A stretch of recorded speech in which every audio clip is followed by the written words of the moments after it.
Les contes d'Amadou Koumba. Les calebasses de Kous. Qui suspend son bien déteste celui qui regarde en haut. Ce n'était pas à la femme de Boukilienne, ni à celle de Luck le lièvre, que l'on s'adressait personnellement lorsque l'on discutait de beauté. Cependant, ces dames se sentaient visées et se désolaient chaque fois qu'elles entendaient parler de femmes laides. Ne pouvant plus y tenir, elles demandèrent à leurs époux de leur trouver colliers, bracelets et ceintures pour s'embellir. En bon mari, Boukilienne et Luck le lièvre s'en allèrent à la quête des bijoux.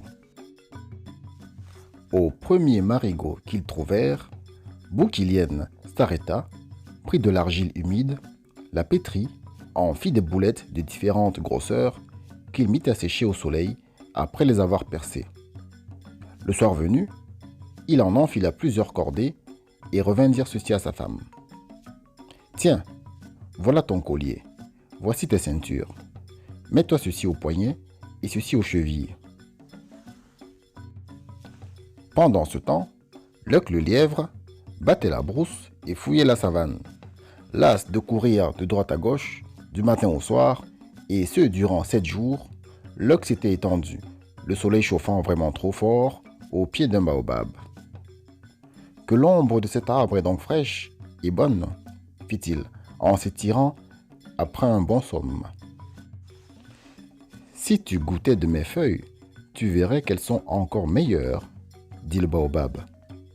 Luck cueillit 3 feuilles et les mangea, puis approuva. C'est vraiment délicieux. Mon fruit est encore plus délicieux, dit le baobab. Luck grimpa décrocher une des massues à frêle queue qui enferme le fruit farineux et sucré qu'on appelle pain de singe. Car jusque-là, seul Golo le singe avait su le cueillir et l'apprécier, se gardant en égoïste qu'il était d'en offrir à qui que ce fût. Luck cassa la coque et goûta la poudre savoureuse. « Si seulement je pouvais m'en procurer une grande quantité, j'en vendrais et je serais riche, dit-il. »« C'est donc la richesse que tu cherches ?» demanda le baobab. « Regarde dans mon tronc. » Luck avança le museau et vit de l'or, des bijoux, des boubous, des pagnes qui brillaient comme le soleil et les étoiles. Il tendit la patte vers toutes ces richesses dont il n'aurait jamais osé rêver. « Attends, dit le baobab, ces choses ne m'appartiennent pas. Je ne peux te les donner. Mais dans le champ de Gombo, tu trouveras quelqu'un qui peut te les procurer. » Lièvre s'en alla dans le champ de Gombo et y trouva un Kous. Le lutin était encore jeune, car si ses cheveux lui tombaient déjà sur les fesses, il n'avait pas encore de barbe. Et il faut être un jeune lutin pour s'aventurer en plein soleil au milieu d'un champ de Gombo. « Kous, dit Luck, après avoir salué le petit lutin, qui avait un peu peur. « Kous, Gouille, le baobab, m'envoie vers toi. »« Je sais pourquoi, » coupa le lutin, rassuré par la voix amène de Luck.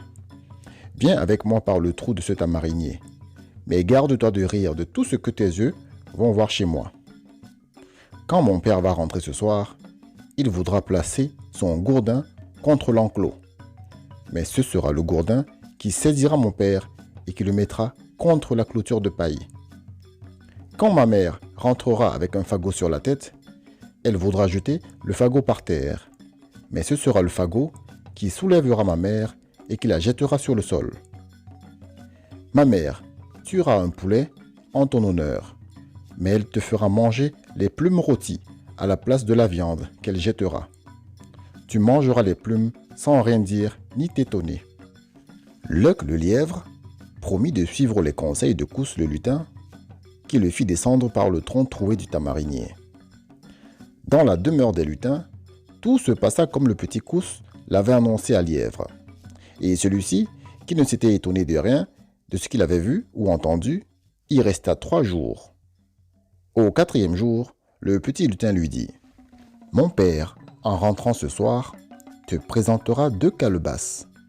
Tu prendras la plus petite. » Le vieux lutin entra, fit appeler Luck, et lui tendit 2 calebasses, une grande et une petite.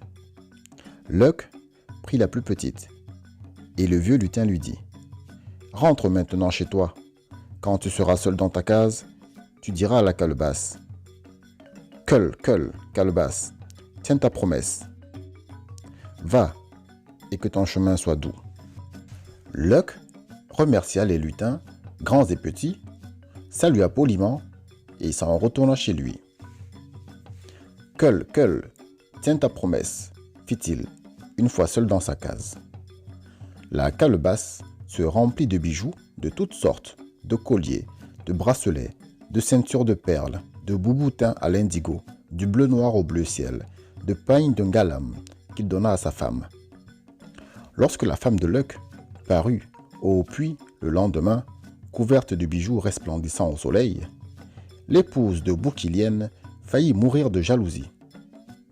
Elle ouvrit les yeux, elle ouvrit la bouche et tomba évanouie, écrasant ses ceintures, ses colliers et ses bracelets d'argile séchée.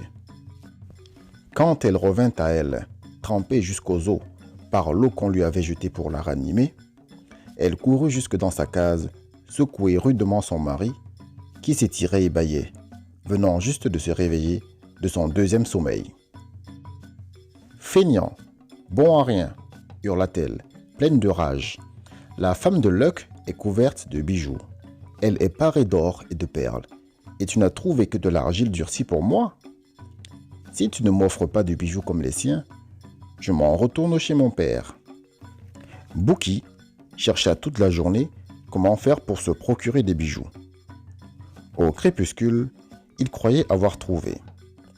Il s'emplit la joue gauche d'arachides crus, bien mâchés, et alla trouver Luck le lièvre.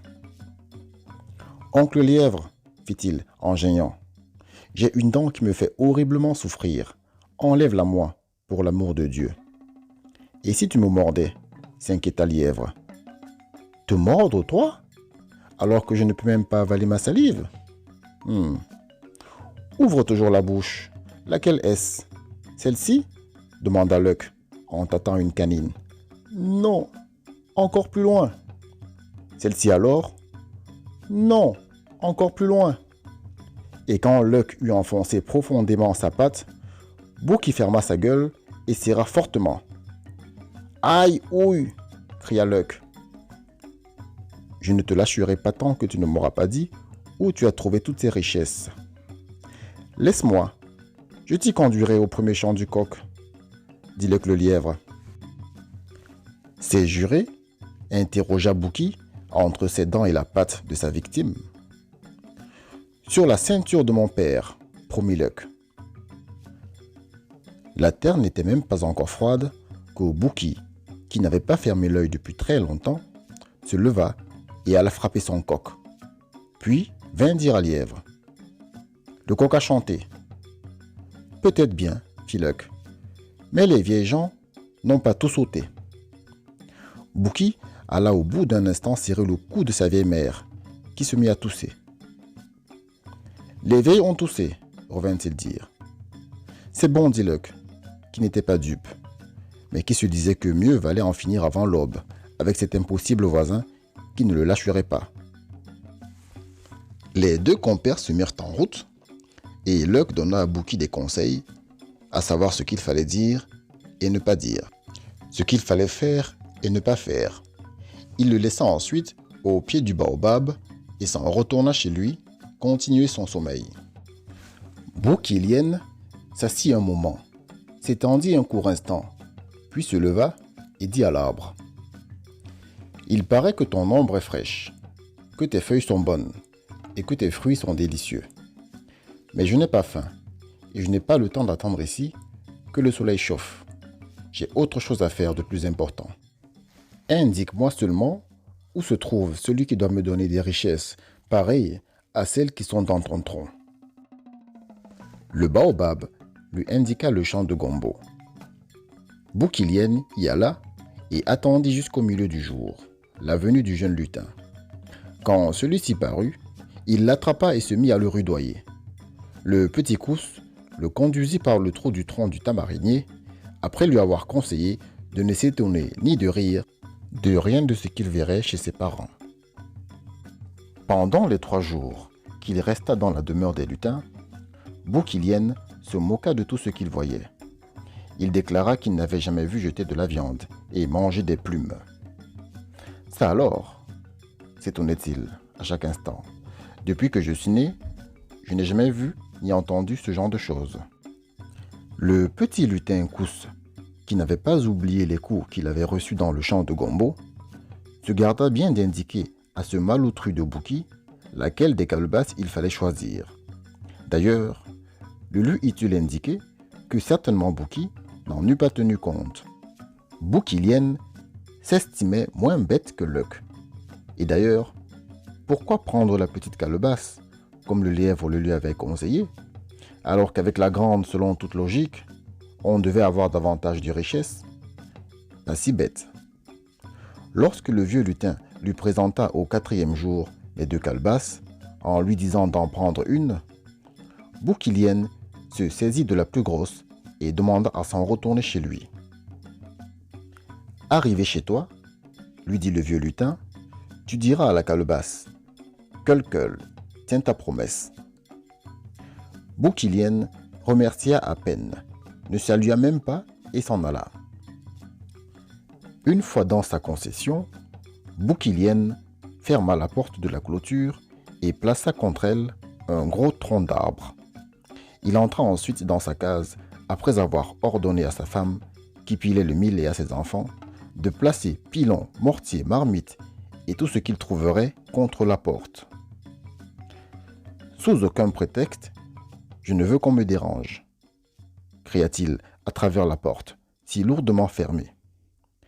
Et posant par terre la calebasse, il dit « Queul, tiens ta promesse. » De la calebasse surgit un gourdin, gros comme le bras et long de 3 coudées, qui se mit à le frapper vigoureusement. Courant, hurlant, se coglant à la paillote, Bouki chercha longtemps la porte, le gourdin s'abattant sans arrêt sur son dos et sur ses reins. La porte de la case céda enfin. Renversant pilons, marmites et mortiers, Bouquilienne courut s'attaquer à la porte de la concession, culbutant femmes et enfants, toujours sous les coups, sans répit, de l'implacable gourdin. Il parvint enfin à déplacer le lourd tronc d'arbre, à démolir la porte de sa clôture et à se sauver dans la brousse. Depuis ce temps-là, Bouquilienne a l'arrière-train affaissé d'avoir reçu autant de coups et ne se soucie plus de bijoux ni même de boubou.